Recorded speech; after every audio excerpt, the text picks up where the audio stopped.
किसी विपत्ति घटना में बहुत बड़ा मंगल विधान प्रभु का छुपा होता है।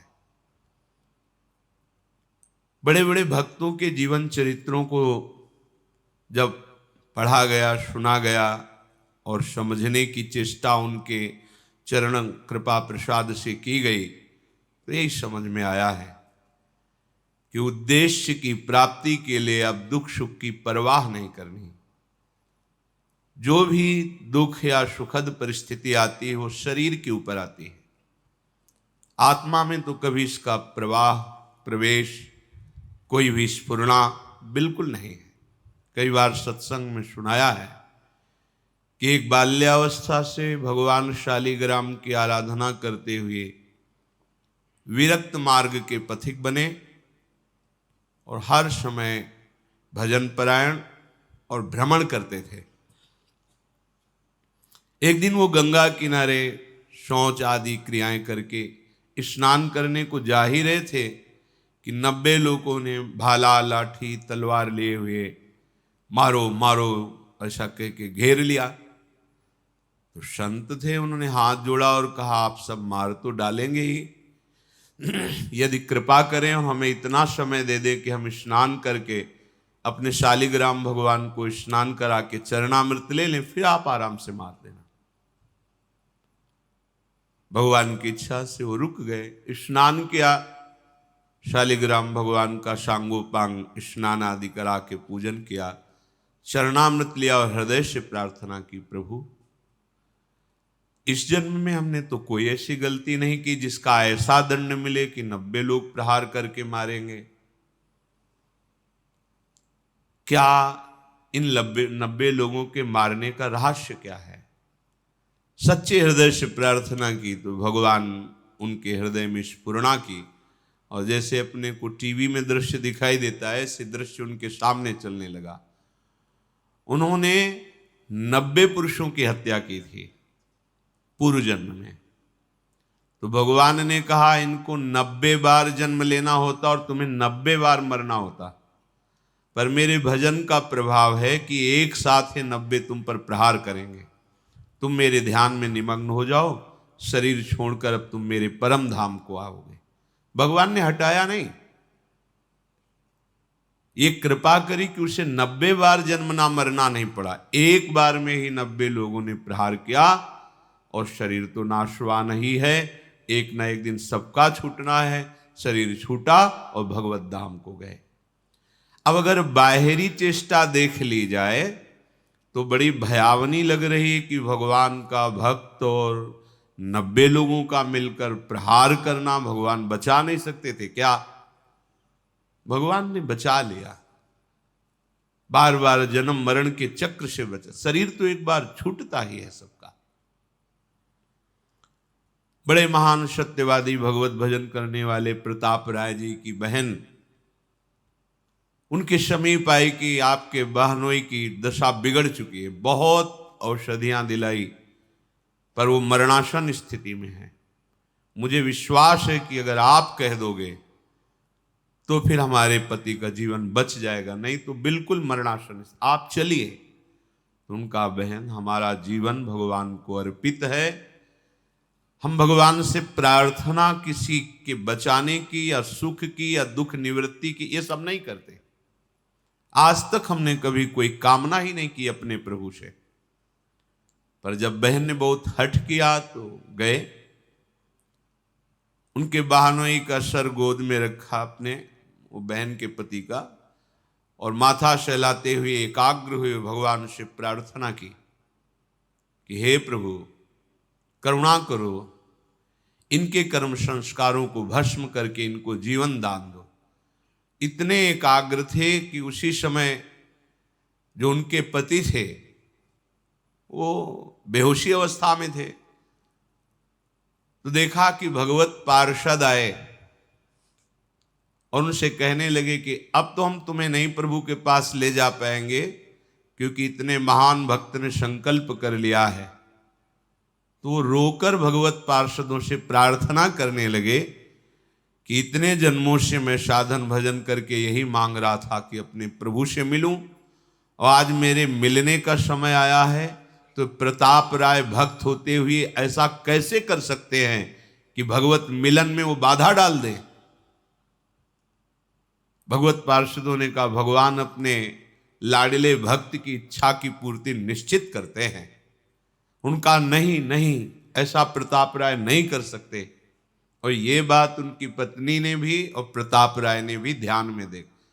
तत्काल शुद्धि आई बाहर। उनका नहीं नहीं प्रभु, बिल्कुल नहीं, इनकी बिल्कुल रक्षा नहीं करनी, बिल्कुल नहीं। भगवान से मिलन का अवसर आया है, अब बिल्कुल स्वस्थ करने की जरूरत नहीं। अब आप, ये बात बहन ने भी देखी, उन्होंने कहा हाँ बिल्कुल नहीं, अभी तक हम अज्ञान की धरा में चाह रही थी कि इनका शरीर स्वस्थ हो और ये मेरे पति हैं, मैं सुखपूर्वक जीवन व्यतीत करूं। पर आज मुझे पता चला कि भगवान का विधान बहुत जन्मों के बाद आज मिलन का हुआ है, तो हम अपने सुख के लिए इस भगवत मिलन में बाधा नहीं डालेंगे। अगर भगवान ना बताते तो कैसे कोई रहस्य समझ पाता। ऐसे ही अपने लोग हैं, अपने लोगों के ऊपर भगवत कृपा है। अब जो भी विधान हो रहा है भगवत कृपा से युक्त हो रहा है। कहो सो कहाँ जहां प्रभु नाही, कोई ऐसा स्थान नहीं जहां प्रभु ना हो। तो उनके होते हुए हमारे को जो शारीरिक दंड, जो वाचिक दंड, मानसिक दंड मिल रहा है, वो मुझे पवित्र करने के लिए मिल रहा है। अगर उस दंड विधान में शरीर भी छूट जाता है तो राधा राधा हमें श्री जी की प्राप्ति होगी। शरीर तो छूटना ही है, आज या कल छूटना ही है। निराशा या भक्ति मार्ग में उत्साहहीनता, ये बिल्कुल ठीक नहीं है। कोई संशय प्रवृत्ति आ जाना कि अगर भगवान का भजन करते भगवान होते, तो ऐसा नहीं, बिल्कुल नहीं। बहुत कृपालु भगवान हैं, उनका जितना विधान है वो बड़ा कृपामय होता है। अपने को केवल प्रभु के चरणों में समर्पित करना, शेष बात वो देखेंगे। ऐसा कभी ना सोचे कि भजन करने का फल है कि शरीर निरोग रहे, विपत्ति ना आवे, संकट ना आवे। ऐसा नहीं है। जो हमारे शरीर की रचना जिस कर्म से हुई है उसको वैसा ही भोगना पड़ेगा। भोगने की सामर्थ्य और उससे बेपरवाह होना, ये भजन का फल है। भोगने की सामर्थ्य और उससे बेपरवाह होना, ये भजन का फल है। और शुद्ध भजन का स्वरूप अपने प्रीतम के चिंतन में डूबे रहना है। आज या कल मृत्यु निश्चित है। इन सब बातों को लेकर हृदय में किसी भी तरह का प्रश्नवाचक चिन्ह शरणागति पर खड़ा कर देना, ये परमार्थ के लिए बहुत बड़ी बाधा होगी। भगवत कृपा हर समय हमारे हृदय में उल्लास पैदा करती रहती है। चलो आगे बढ़ो, पीछे हटने की, निराशा करने की कोई कहीं कोई गुंजाइश नहीं। अमंगल नहीं है, यहां प्राण निकल जाना भी मंगल है। ये तो निकलेंगे ही, आज नहीं तो कल निकलेंगे। दुर्दशा तो होगी इस शरीर की, आज नहीं तो कल होगी। पर दुर्दशा होते होते हम ऐसी दशा को प्राप्त हो जाएं कि भगवद स्मरण न छूटे, प्रभु का चिंतन न छूटे। इस आसुरी बुद्धि का त्याग करें। इदमद्य मया लब्धमिमं प्राप्से मनोरथम, इदमस्ति इदमपि मे भविष्यति पुनर्धनम, असौ मया हतः शत्रुर हनिश्चे चापरानपि, ईश्वरोहमहं भोगी सिद्धोहम बलवान मुखी, आढ्यो विजनवानस्मि कोन्योस्ति सदृशो मया, यक्षये दास्यामि मोदिष्य इत्यज्ञान विमोहिताः। जो अज्ञान से युक्त हैं, जिनका ज्ञान ढका गया है, वो ऐसा सोचा करते हैं आज ये हमने लाभ प्राप्त कर लिया, कल मैं ऐसा भी लाभ प्राप्त करूंगा, ये कमाया वो कमाऊंगा, इतना धन एकत्रित हो गया, अब इतना और कर लूंगा और परम सुखी हो जाऊंगा। मैं एक शत्रु को परास्त कर दिया, अब उनको भी परास्त करूंगा, मैं शत्रु रहित हो जाऊंगा। मैं ईश्वर हूं, मैं स्वामी हूं, मेरे पास इतना धन है, इतना जन है, मैं इस तरह की जो आसुरी प्रवृत्ति है वो कभी भजन में नहीं लगने देती। धन का आश्रय, जन का आश्रय, विद्याभिमान, शरीराभिमान, मान सम्मान की प्रियता, सब आसुरी बुद्धि है। शरीर न्यौछावर कर दिया आप श्री जी के प्रति, अब जैसा चाहे वैसा करें। बड़े बड़े महापुरुषों के जीवन में बड़ी बड़ी विषम परिस्थितियां आती हैं। उपासक को घबराने की जरूरत नहीं। पूज्य श्री सनातन गोस्वामी जी निरंतर भजन में डूबे हुए महापुरुष, जब पुरी में महाप्रभु के समीप थे तो पूरे शरीर में ऐसे खुजली हुई घाव हो गए, उनसे मवाद बनने लगा। और महाप्रभु जब देखते सनातन जी को तो हृदय से लगाते, उनके शरीर में वो लग जाता, बहुत क्लेश होता। उनका इससे अच्छा है शरीर छोड़ दे। कई बार महाप्रभु से प्रार्थना की, प्रभु इस अधम के शरीर को मत छो। प्रभु ने कहा, सनातन जब तुम्हें हृदय से लगाते हैं तो श्री कृष्ण प्रेम बढ़ता है, इसलिए मैं तो हृदय से लगाऊंगा।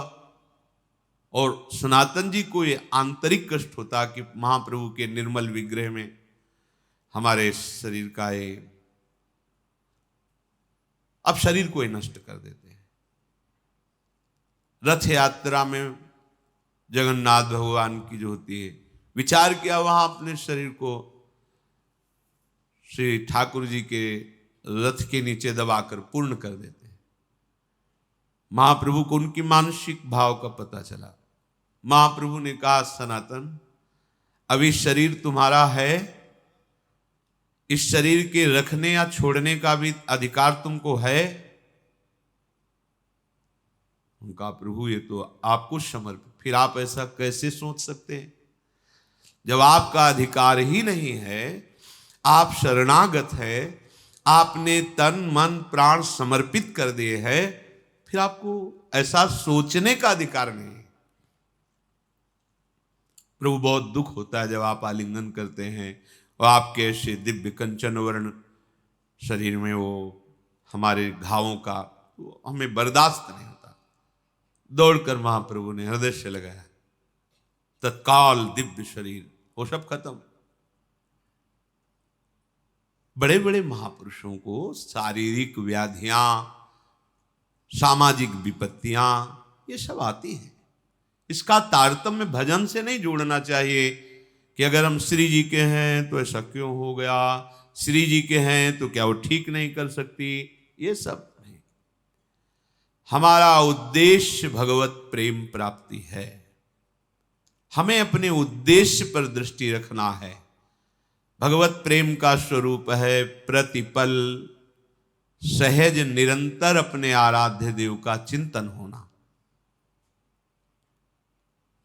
और कोई आकांक्षा न रह जाए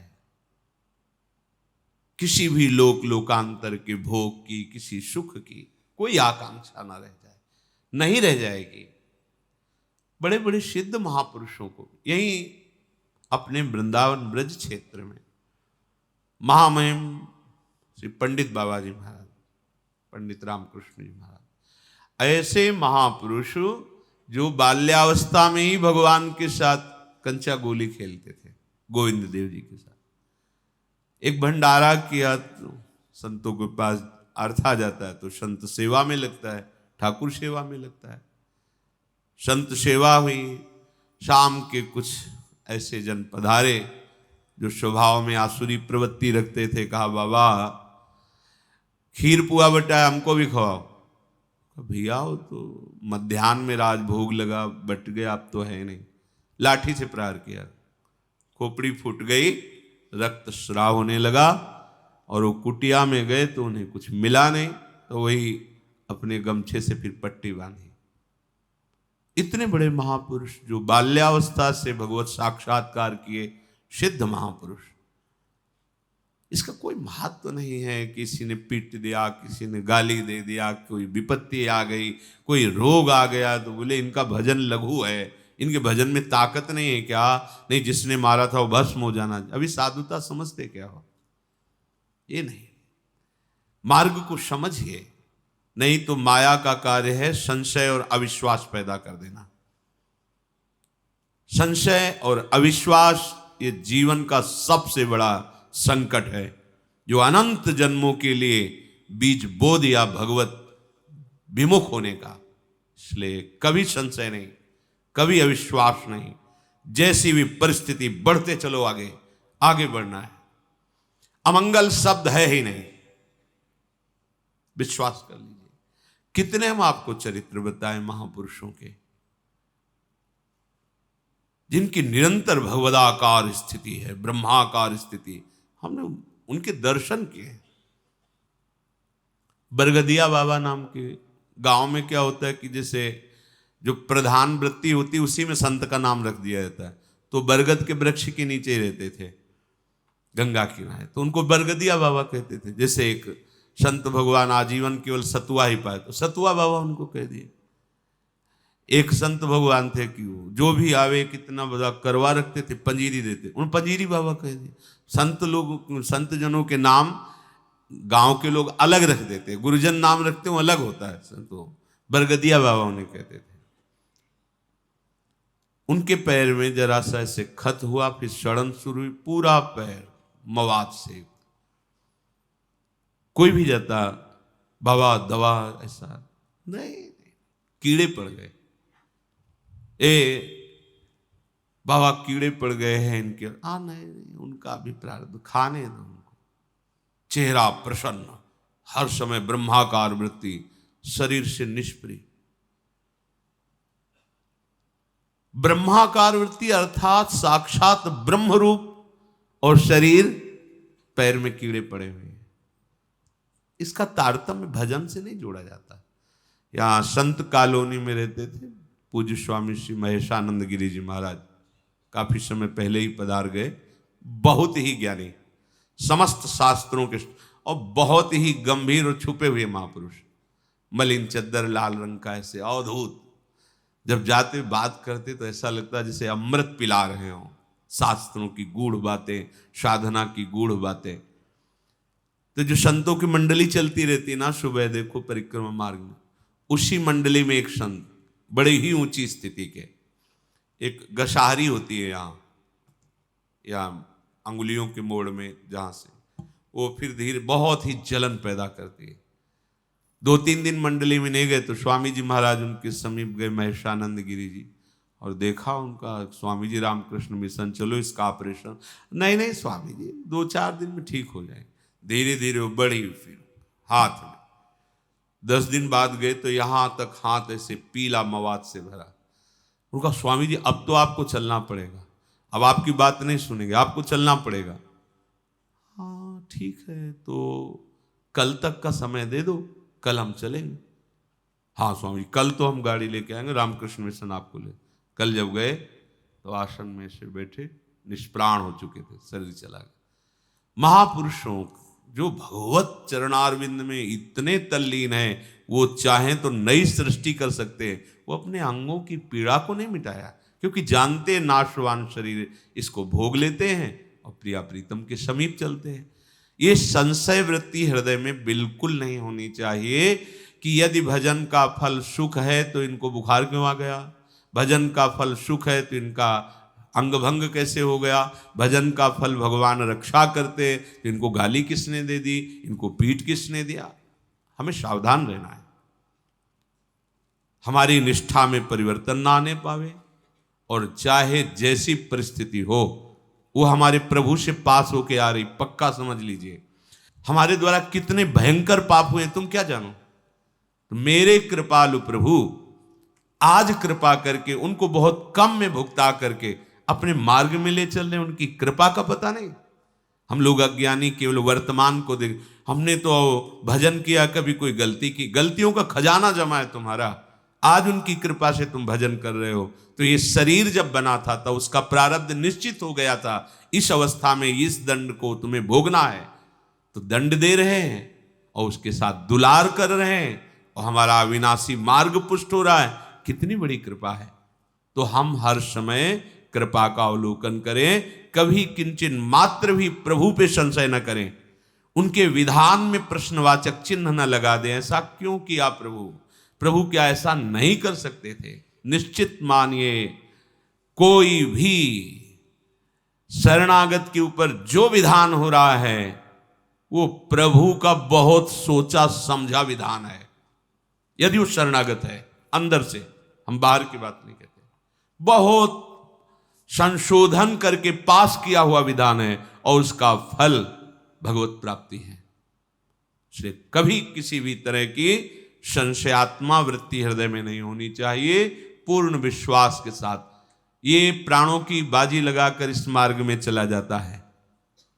नारायण अति कठिन है हरि मिलन की बाट, या में पग पीछे धरे प्रथम शीश दे काट।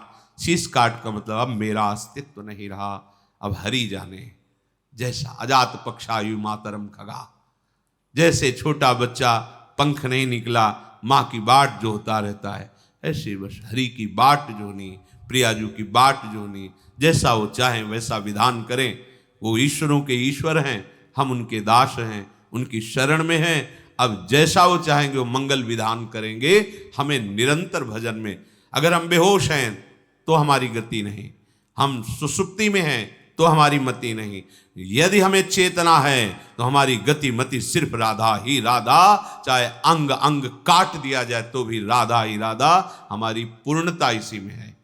हमको इसको लेकर के नहीं बैठ जाना कि हमारे चोट लग गई, अब भजन नहीं होगा, हमें को ये हो गया, अब कैसे हम विश्वास करें। नहीं, मायाकृत शरीर पंचभूत रचित, ये अपने अपने तत्वों में लीन होगा।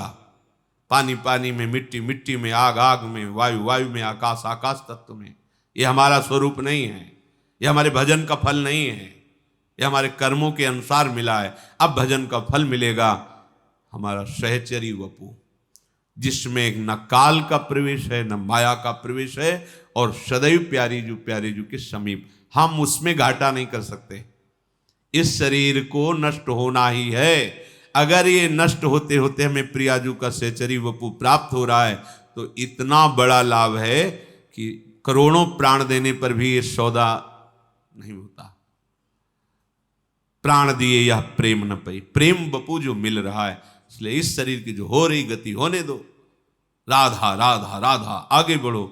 ऐसा शरीर मिलेगा जो चिदानंद वपु, प्यारी जू के समीप। अगर इसी पे आसक्त होकर इसी की घटना, इसी की परिस्थिति विपत्ति में फंसे रहे तो प्रिया प्रीतम का चिंतन नहीं होगा। फिर तो ये छूटेगा तो ऐसा ही दूसरा फिर पांच भौतिक मिलेगा, कोई भी जीव जंतु का शरीर मिलेगा। इसलिए बहुत विवेक की आवश्यकता है। माया अपनी आंधी तूफान चला करके आपको सत मार्ग से डिगाने की चेष्टा करेगी। वो ऐसा अनुभव कराएगी कि भगवान है ही नहीं, उसका काम है। जैसे भक्ति अनुभव कराती है सर्वत्र भगवान है, ऐसे माया अनुभव कराती कहीं कोई भगवान नहीं है। ये उसका जादू है, ये उसका जादू है। आपको लगेगा अगर कहाँ भगवान है, पुकारा आए क्या, नहीं आए ना, नहीं है, ये अनुभव माया कराएगी। हमें परास्त नहीं होना। आप आओ ना आओ, हमने आपसे प्रेम किया है, अपना जीवन दिया है, अब आप जैसा चाहो व्यवहार करो हमारे साथ, क्योंकि हमारा कुछ है ही नहीं, वो आपका है। आगे बढ़ो। बिल्कुल कहीं किंचन मात्र भी पीछे की तरफ कदम ना हो जाएं। सत्संग का यही फल है। हम जहां हैं इतनी दृढ़ता पूर्वक पैर रखें कि पीछे नहीं, बढ़ेंगे तो आगे बढ़ेंगे, नहीं तो खड़े खड़े पुकारते रहेंगे, आपको आना पड़ेगा। हमारे कदम बढ़ेंगे तो आगे बढ़ेंगे, अब पीछे नहीं।